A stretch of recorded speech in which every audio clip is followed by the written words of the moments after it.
Olá, um bom dia, uma boa tarde, uma boa noite. Pessoal, vamos dar continuidade aí à leitura do livro, né? A Interpretação Espiritual das Escrituras, de autoria aí do Joel Goldsmith. Para quem quiser saber mais aí a respeito do Joel Goldsmith, sobre quem foi Joel Goldsmith, a vida dele, tem um documentário recente e ele está no YouTube, esse documentário, e chama Co-Criador. O maior metafísico dos últimos 500 anos. É o nome do documentário. Eu deixei o link na descrição do vídeo. É interessante, pessoal. É muito bom. Fala bastante a respeito do Joel. Esse documentário ele tá num canal que se chama O Paráclito Joel Goldsmith. Vamos lá, né? Capítulo 3, a lei. O primeiro mandamento, tu não terás outros deuses diante de mim, é uma advertência para olharmos para a única fonte de nosso bem. E indica que você ou eu somos esta fonte. A esta lei todos devem prestar obediência, e eu devo obedecê-la. Se eu vivesse na constante percepção de minha verdadeira identidade, seria impossível a qualquer um interferir na minha demonstração de vida harmoniosa, frutífera e eterna. E se os homens sempre atendessem o primeiro mandamento, a jornada para o reino de Deus seria rápida. A obediência a esse mandamento exige rigorosa disciplina mental. Isso significa que toda vez que for tentado a depositar confiança em um poder fora de você, você deve mentalmente discutir com você mesmo, use a lei, até que você traga de volta a si mesmo a presença e o poder de sua própria consciência. Esta agitação mental é a lei, a carta da verdade, e sempre conduz ao espírito da verdade, quando seguida fielmente.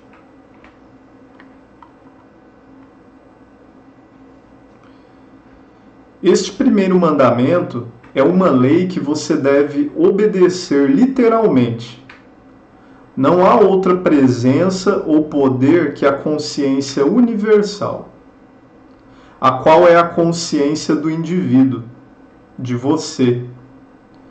Você existe como consciência infinita, individual e espiritual. Você não é o corpo, você não é a mente ou mentalidade limitada, você é consciência. O que é que esse eu que possui o corpo, negócio, casa, talento, gênio? O que é esse eu que possui corpo, negócio, casa, talento, gênio? Esse eu não é o corpo. Pés, braços, pernas, cabeça, estes são meus. Mas o que é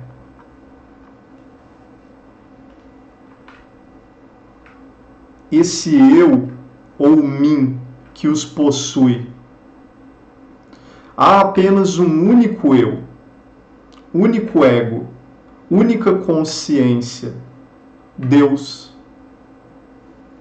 Eu sou, portanto, universal. É o eu de mim, ego individual aparecendo como você, como eu, como todos os chamados homens e mulheres. Existência individual é o desdobramento contínuo da experiência interior do seu próprio ser. Nada e ninguém existem fora de sua própria consciência.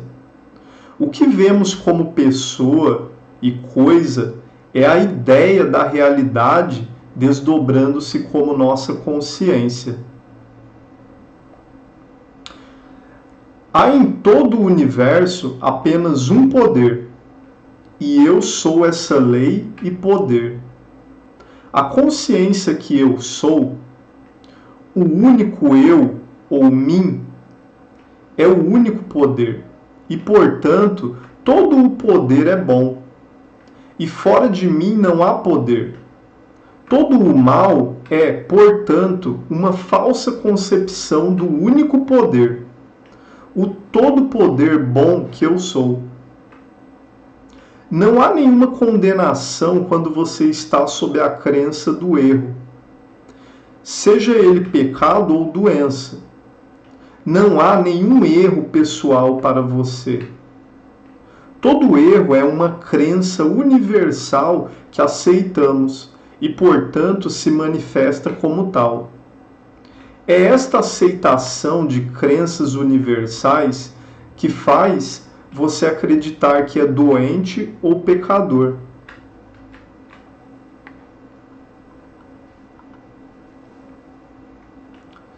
Há apenas um poder. Este é o significado do primeiro mandamento. Temer ou odiar outro poder é perder o seu domínio concedido por Deus. Temer ou odiar outro poder é perder o seu domínio concedido por Deus. Não existe tal coisa como o bem superando o mal, nem Deus curando suas doenças, nem Deus reformando pecadores. Supere a falsa teologia aqui e agora pela aceitação do primeiro mandamento. As Bíblias do mundo falam de dois poderes, do bem e do mal. Mas isso é porque a Escritura tem sido aceita do ponto de vista da tradução literal, em vez de ser lida à luz da inspiração espiritual. Olha isso, pessoal, vou ler de novo isso aqui. As Bíblias do mundo falam de dois poderes, do bem e do mal. Mas isso é porque a Escritura tem sido aceita do ponto de vista da tradução literal, em vez de ser lida à luz da inspiração espiritual. As Escrituras não devem ser interpretadas apenas como documentos históricos, mas como a verdade espiritual revelada por inspirados sábios e profetas. Nesta luz há apenas uma presença, um poder, e eu sou isso.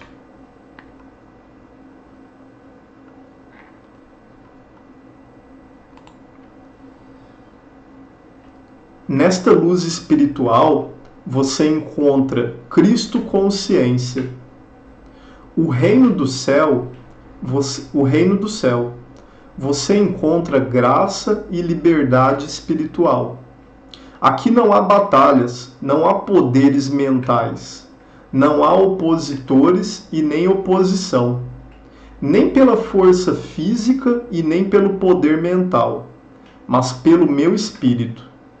Imortalidade sem esforço. Não há outra consciência exceto a consciência universal, a qual é a infinita consciência do indivíduo. Perceba a onipresença e a onipotência da realidade invisível. Compreender Deus como tudo não priva você da individualidade. Você não perde a individualidade ou personalidade por impersonalizar seu sentido de bem. Não tente anular a individualidade infinita de Deus, que está se expressando como a sua personalidade. Deus é infinito e deve expressar-se como individualidade infinita.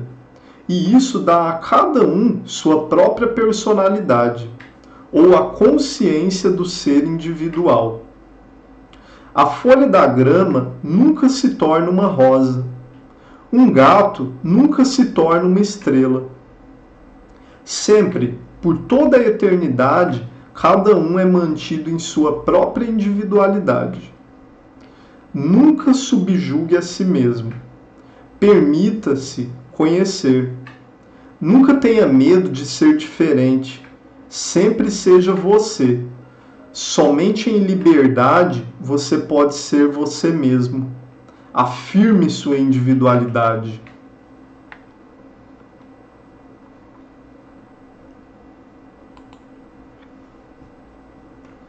Você não está aprendendo mais verdade. Você está se revelando, desdobrando-se como consciência individual infinita. E você é a luz do mundo. Existe apenas uma verdade. E eu sou essa verdade. E ela aparece como infinitas facetas. Os 10 mandamentos são degraus para a consciência crística. Para fazer a transição, você deve por um tempo habitar incansavelmente nessas injunções. Assim como no tratamento mental que você afirma as verdades e nega os erros.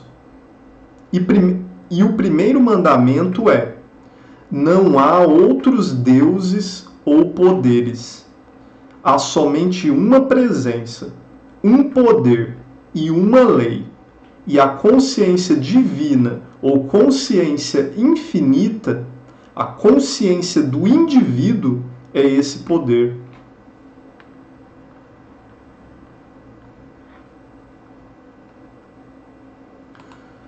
O segundo mandamento: não farás para ti imagens de escultura. Esta lei exige que você mentalmente refute qualquer sugestão de poder na matéria. Conceitos mortais, crenças médicas, teorias teológicas, ritos, cerimônias. Isso significa que você deve reconhecer o que você vê, ouve, prova, toca e cheira, como conceitos finitos da realidade. E, portanto, você não deve amar, odiar ou temer aquilo que é visível para o sentido, mas perceber a onipresença do real invisível, mesmo quando esta realidade não é aparente para o sentido. Isso significa que você não está adorando qualquer conceito humano que aparece como pessoa ou coisa, independentemente de ser bom ou nobre. Por que tu me chamas de bom? Quem falou isso foi Jesus, pessoal. Ele que falou essa frase. Por que tu me chamas de bom? Ninguém é bom exceto Deus. O você visível é o conceito finito do invisível infinito. Qualquer coisa externa ao sentido é conceito e não é para ser adorado, odiado ou temido. Medos definidos existem no pensamento de muitos. O medo do pecado e suas consequências. Medo da doença e seu efeito final. O medo dos pensamentos de outras pessoas. Lembre-se que isto é idolatria. Há apenas um poder, e esse é a mente, o qual é a mente do indivíduo, de você. E essa mente é a única lei para você e para todos que lhe dizem respeito.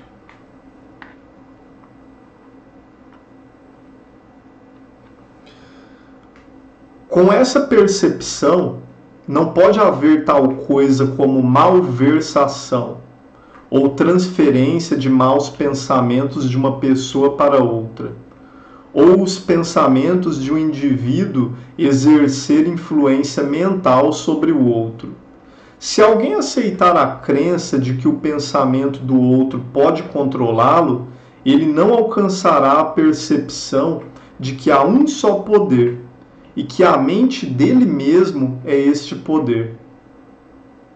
Malversação é a única base de erro, mas este mesmerismo universal desaparece na luz do primeiro e segundo mandamentos. Terceiro mandamento: não tomarás o nome do Senhor teu Deus em vão.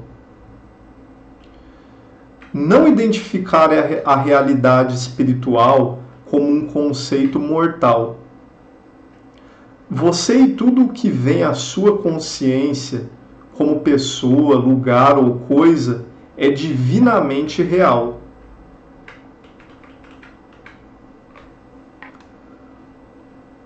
Contudo, como aparece através do testemunho dos 5 sentidos, é ilusão ou conceito mortal. Quarto mandamento: lembra-te do dia de sábado para santificá-lo. Este sábado tem ainda outro significado para nós. Nele, sábado, não farás nenhuma obra. Neste estado de consciência de sábado, não fazemos nenhum trabalho mental, não mantemos nenhum pensamento, não damos nenhum tratamento mental para o pecado ou doença.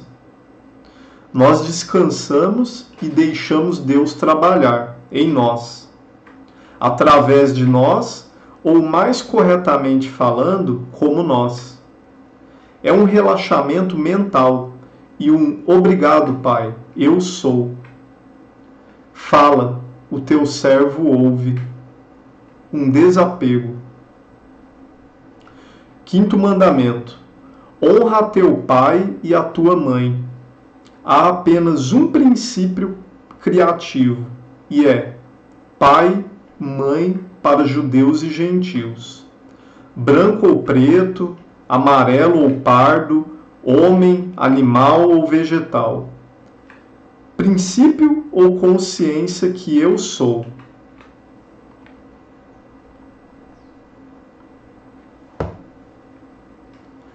Para honrar corretamente este princípio causal, devemos vê-lo em todas as coisas. Não reconhecer os homens como inimigos, nem acreditar em animais ferozes, répteis nocivos ou plantas venenosas. Isto exige disciplina mental durante o período de nosso êxodo, para mantermos o pensamento alinhado com esta verdade. Sexto mandamento: não matarás. Esse mandamento não se refere a pessoa ou coisa má. Não há nada fora de sua consciência, e você não encontraria ocasião para destruir qualquer coisa dentro de seu próprio ser. Como consciência, sua consciência incorpora o universo, não havendo para você nenhuma pessoa ou coisa má. Apenas a verdade preenche a consciência. Portanto, não tente prejudicar, matar ou excluir a verdade ou suas ideias, entretendo um falso conceito de alguém ou alguma coisa. Não aceite a sugestão de uma individualidade separada de Deus, ou você será afastado da verdade. Quando a sua consciência está repleta de ideias e atividades da verdade, Não destrua qualquer sentido de realidade por admitir falsas conclusões, conceitos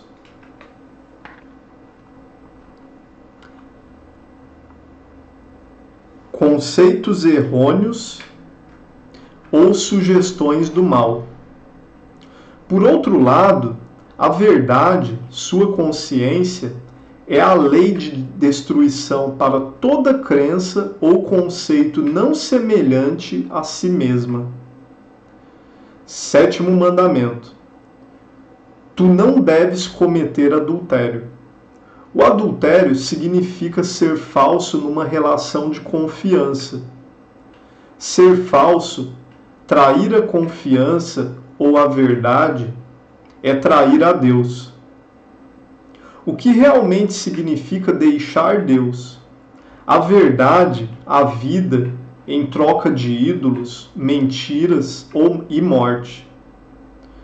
Contemplar menos que a perfeição é adultério. Atribuir qualidades boas a conceitos materiais ou mentais também é adultério. Vamos ter o olho simples. Como não há ninguém e nada fora de sua própria consciência, lealdade para com a confiança ou a verdade não tem nada a ver com as relações humanas. Isso tem a ver unicamente com a contemplação da perfeição como perfeição, vendo plenitude, perfeição e harmonia como a verdade do ser. 8º mandamento. Não furtarás. Como você é espírito todo inclusivo, substância, realidade, como você é a consciência infinita incorporando dentro de si mesmo o universo, não há nada para roubar e ninguém de que você possa roubar. Filho, tudo o que eu tenho é teu. Não há nada a desejar ou demonstrar. Você é a realização, a presença da totalidade de Deus.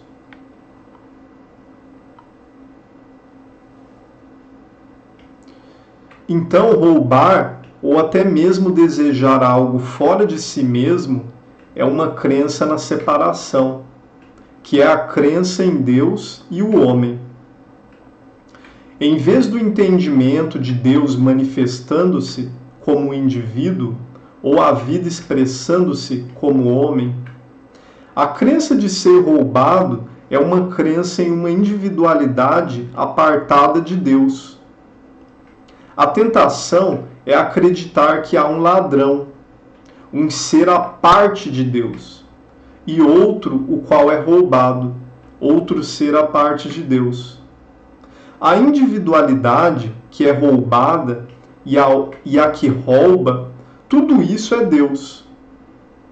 A individualidade que é roubada e a que rouba, tudo isso é Deus. O um aparecendo como muitos. Este mandamento é uma determinação para lembrar-se de sua verdadeira identidade como consciência individual infinita, incluindo dentro de você todo o bem. 9º mandamento. Tu não deves dar falso testemunho. Este mandamento é uma continuação e elaboração do 8º mandamento. A única maneira de dar falso testemunho é ver uma individualidade à parte de Deus.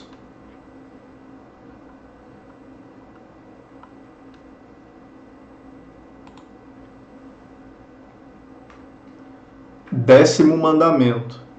Tu não deves desejar. Este também é uma continuação e elaboração do 8º mandamento. Tu não deves roubar. Estes mandamentos constituem a lei de Moisés, ou a carta da verdade, e eles são degraus para o Espírito da verdade, que é o reino de Deus, a terra prometida, ou Cristo consciência. Para realizar a transição da lei para o Espírito, devemos manter diariamente no pensamento essas injunções. Bom, esse foi o capítulo 3, a lei. Um abraço para vocês e até o próximo capítulo.